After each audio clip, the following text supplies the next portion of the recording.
आइए बच्चों, अभी हम लोग प्रश्नावली 10.6 का 7वां क्वेश्चन देखते हैं। क्या है ये? ए सी और बी डी एक वृत्त की जीवाएं हैं जो परस्पर समद्विभाजित करती हैं। सिद्ध कीजिए कि ए सी और बी डी व्यास हैं और ए बी सी डी एक आयत है। ठीक है, आइए देखते हैं, इसको बनाते हैं। क्वेश्चन नंबर 7 है, एक वृत्त बना लेते हैं। उसके लिए हमने एक वृत्त बना लिया और क्या बोल रहा है कि ए सी और बी डी वृत्त की जीवाएं हैं। मान लेते हैं कि ए सी ये हो गए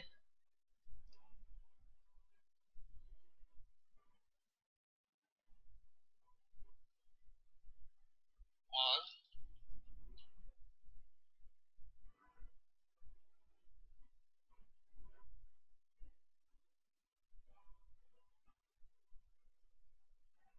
बी डी ये हो गए। मान लेता हूँ ये है ए सी, ये हो गया बी और डी। ठीक है, एक दूसरे को समद्विभाज कर रहा है, तो मान लेते हैं कि ये प्रतिच्छेद बिंदु है बी। समद्विभाज मतलब ये दोनों बराबर होंगे और ये भी इसके बराबर होंगे। इसका वृत्त का केंद्र मान लेता हूँ। अब याद करिए, प्रमेय क्या था कि किसी भी वृत्त में प्रमेय क्या था कि अगर कोई वृत्त है और उसमें कोई जीवा है तो केंद्र से होकर इस जीवा के मध्य बिंदु को मिलाने से वाली रेखा जो है इस जीवा पर लंब होती है। ये वो है, ये ए बी है, ये इसका पी है मध्य बिंदु। तो किसी भी जीवा के मध्य बिंदु को केंद्र से मिलाने वाली रेखा उस जीवा पर लंब होती है। ये आप पढ़े थे, या फिर ये भी पढ़े थे कि किसी भी वृत्त में केंद्र से जीवा पर डाला गया लंब उसको समद्विभाज करती है। तो हम क्या कर रहे हैं कि O को P से मिला देते हैं। इसमें O को P से मिला देते हैं। O को P से मिला दिए। ठीक है, तो क्या हुआ? O को P से मिला देते। P क्या है? AC का मध्य बिंदु है और P BD का मध्य बिंदु है। तो यहाँ पे आप लिखिए बिंदु O को, या फिर ऐसे लिखिए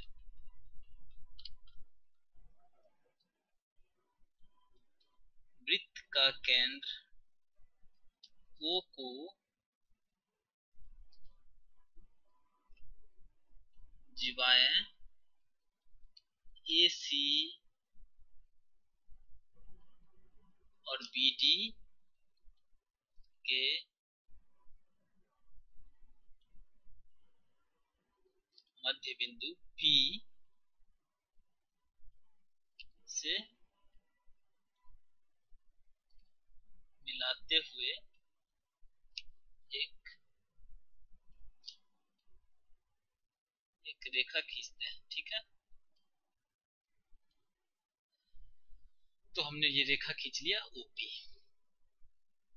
हमें ये दिया हुआ है प्रश्न में कि ये दोनों जीवाएं एक दूसरे को समद्विभाज कर रही है, और समद्विभाज कर रही है यानी कि जो प्रतिच्छेद बिंदु है वह दोनों को समद्विभाज कर रही है, अर्थात AP बराबर PC और BP बराबर BD। हमने केंद्र O को P से मिला दिया, तो क्या होगा इसका मतलब? P क्या है? AC का मध्य बिंदु। AC के मध्य बिंदु को, एक जीवा है AC जिसके मध्य बिंदु को हमने केंद्र से मिला दिया है, तो यह केंद्र पर AC पर क्या होगा? लंब होगा। देखिए, चूंकि P जो है AC का मध्य बिंदु है, इसीलिए क्या होगा? OP क्या होगा? परपेंडिकुलर होगा, लंब होगा किस पे? AC पर। उसी तरह से उसी तरह से उसी तरह से जो कि P BD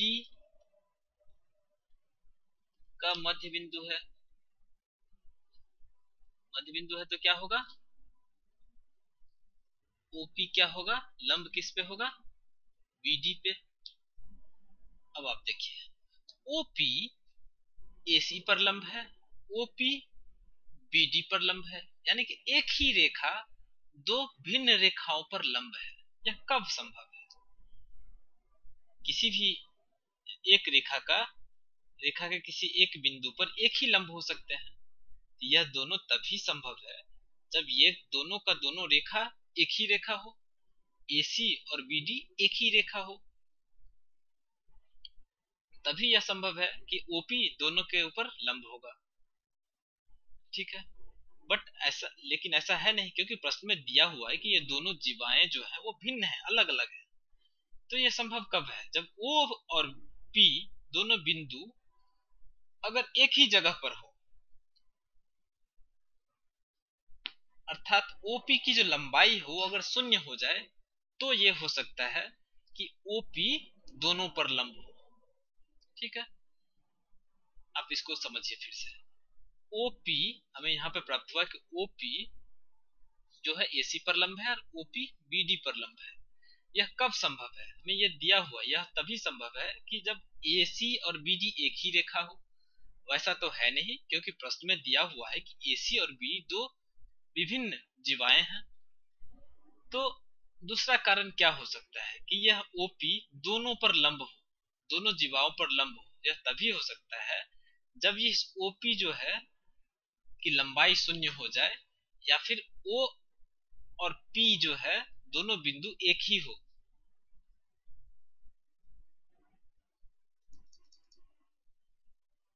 इसको आप ऐसे लिखेंगे कि ओपी ओपी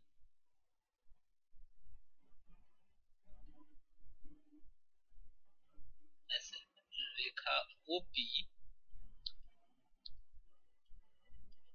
बीसी एसी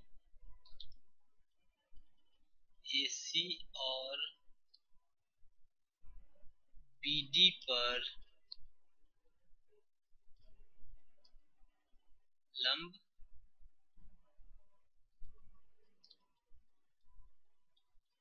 हो सकती है जब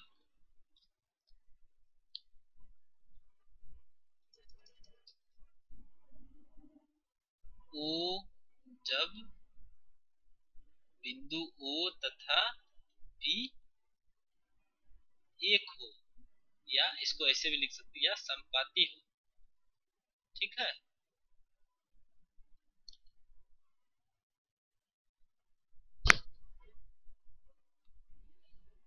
अब जब दोनों बिंदु ओ और पी एक ही हो गए, इसका मतलब क्या हुआ कि पी जो है वह केंद्र है। ओ को तो हमने पहले ही देखा है कि वो केंद्र है। अब हमने यह सिद्ध कर लिया कि ओ और पी दोनों एक ही बिंदु है, अर्थात पी क्या हो गया, केंद्र हो गया। पी केंद्र हो गया तो क्या होगा, किसी भी वृत्त में, कोई अगर वृत्त है और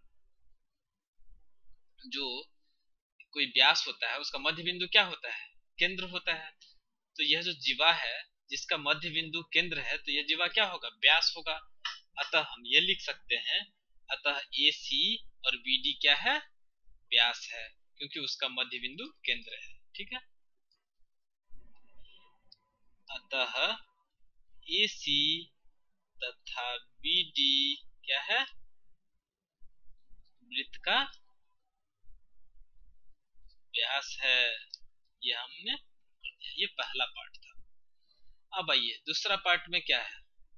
अब इसका फिगर बदल जाएगा, फिगर ऐसा हो जाएगा।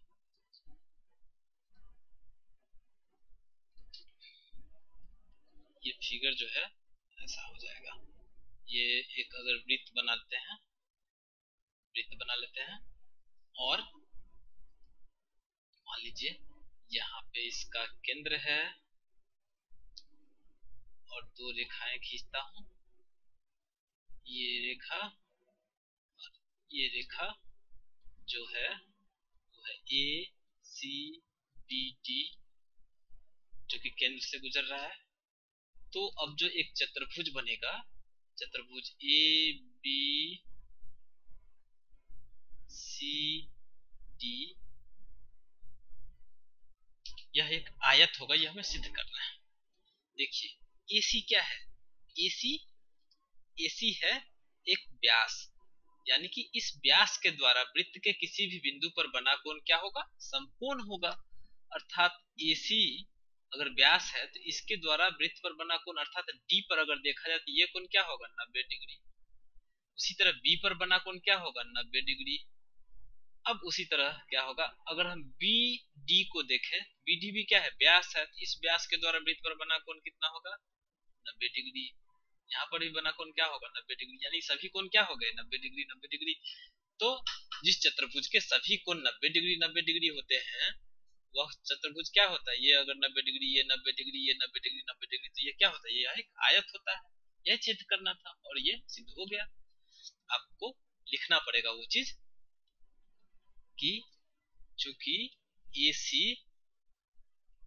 वृत्त का व्यास है, व्यास है तो क्या होगा, इसलिए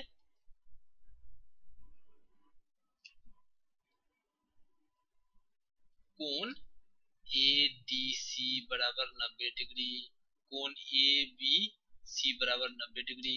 उसी तरह से आप लिखेंगे BD क्या है, वृत्त का व्यास है, व्यास है तो क्या होगा, कोण कोण DAB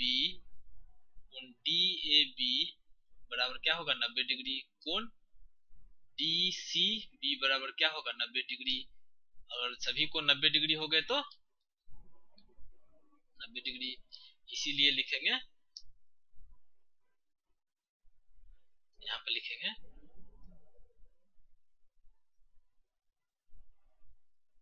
चूंकि यहाँ पे लिखेंगे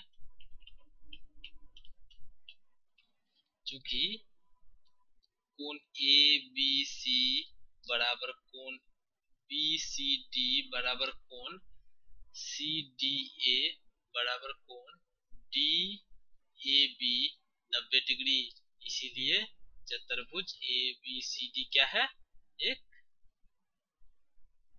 आयत है। हो गया प्रूफ।